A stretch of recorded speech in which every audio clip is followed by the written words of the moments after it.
Chotila police મથકે 1,80,00,000થી વધુની છેતરપિંડીની ફરિયાદ નોંધાઈ છે। ચામુંડા ક્રેડિટ સોસાયટીના નામે લોકોને લોભામણી જાહેરાતો કરી લોકો સાથે કરી છે છેતરપિંડી। અલગ અલગ લાભોની જાહેરાત કરી 144 લોકો પાસેથી 1,000થી લઈ 16 લાખ સુધીની છેતરપિંડી કર્યાની ફરિયાદ નોંધાઈ છે। 144 લોકો પાસેથી અલગ અલગ રકમ સહિત કુલ 1,80,27,150ની છેતરપિંડી કરી છે। ચામુંડા ક્રેડિટ સોસાયટીના પ્રમુખ અર્જુનભાઈ બીજલભાઈ ખાંભલા અને એજન્ટો સહિત 9 શખ્સો વિરુદ્ધ ફરિયાદ નોંધાઈ છે।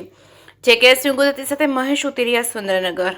ચોટીલા તાલુકામાં અમુક જે છે એ સામાન્ય વ્યક્તિઓને અલગ અલગ સ્કીમના આધારે એક જે ચામુંડા ક્રેડિટ કોઓપરેટિવ સોસાયટી છે એની અંદર પૈસાનું રોકાણ કરી અથવા તો લકી ડ્રોમાં એમને પૈસા જે છે એ નાની રકમના વધુ પૈસા કરી આપ્યો અને પાછા આપણને સ્કીમ આપી એમની સામે છેતરપિંડી થયેલાની ફરિયાદ જે છે ચોટીલા પોલીસ સ્ટેશન મળી હતી।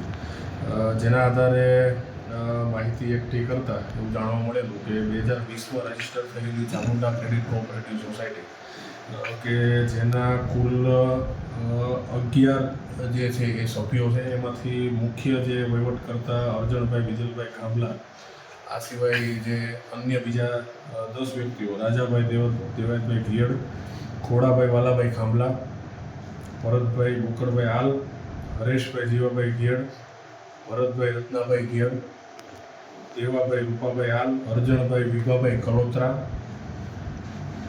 વિજયભાઈ રત્નાભાઈ આલ, રામભાઈ હરેશભાઈ ઘિયડ અને સંજયભાઈ બુકરભાઈ ઘિયડ, આ વ્યક્તિઓ જે છે એમના દ્વારા જે સોસાયટી સ્થાપવામાં આવી હતી એમના દ્વારા ચોટીલા તાલુકાના અલગ અલગ ગામો, ચોટીલા ટાઉન, આ બધી જગ્યાઓએથી જે છે વ્યક્તિઓને આવી લોભામણી જાહેરાતો આપી અને એમને મોટા પાયે જે છે એ પૈસાની આવક થશે, લકી ડ્રોમાં પૈસા લાગશે અથવા તો નાની ડિપોઝિટ કરી અને લાંબા સમયે મોટી રકમ મળશે એવી લાલચ આપી અને અલગ અલગ જે છે એ રકમો એમની પાસેથી ડિપોઝિટ પેટે લીધેલી હતી। આ જે ડિપોઝિટ આપી હતી એના જો ટોટલ આંકડા જોવા જઈએ તો હાલ પોલીસ સમક્ષ જે અરજીઓ છે એની સંખ્યા કુલ 142 છે અને એમાંથી જ એક ભરતભાઈ નરસિંહભાઈ માલકિયા જે ચોટીલાના રહેવાસી છે એમની ફરિયાદ જે છે ચોટીલા પોલીસ સ્ટેશન દ્વારા લેવામાં આવી છે। ટોટલ ફરિયાદીઓની રકમનો જો આંકડો જોવા જઈએ તો 1,89,52,150 રૂપિયાનો આ જે આંકડો થાય છે, એટલી રકમની છેતરપિંડી એમની સાથે થઈ છે।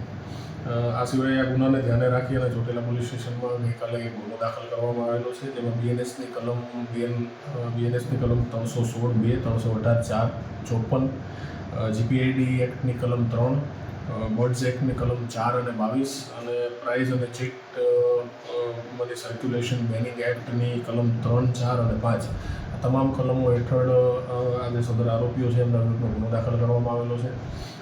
હાલ આ જે 11 આરોપીઓ છે એમના સિવાય અન્ય એજન્ટો પણ જે છે એ તમામને સાથે રાખી તમામની પૂછપરછ ચાલુ છે। પોલીસ દ્વારા એમને જે છે હસ્તગત કરવામાં આવ્યા છે।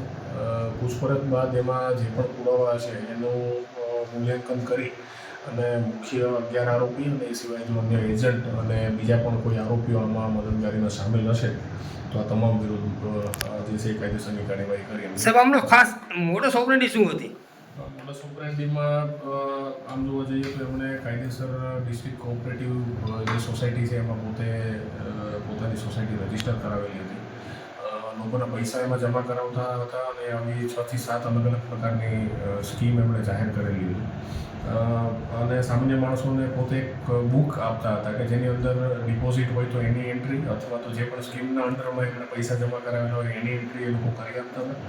પણ છેલ્લા કેટલાક સમયથી લગભગ આશરે 1.5 વર્ષથી જે છે એ રેગ્યુલર લોકોને પૈસા આપવાનું એમને બંધ કરી દીધેલું હતું અને હાલમાં જે માહિતી અમારી પાસે છે એ મુજબ લોકોના પૈસા લીધા બાદ આ પોતે જે અરજણભાઈ જે મુખ્ય આરોપી છે એમણે કોઈપણ રીતે પૈસાની ગેરરીતિ આચરેલી છે અને એના આધારે જ આ તમામ લોકોના પૈસામાં નુકસાન ગયેલું છે અને એમના પૈસા જે છે એ પોતે પાછા આપવામાં પોતે નિષ્ફળ ગયેલા છે। અંદાજિત કુલ કેટલા રૂપિયાનું કૌભાંડ હોય હોવાની આશંકા છે?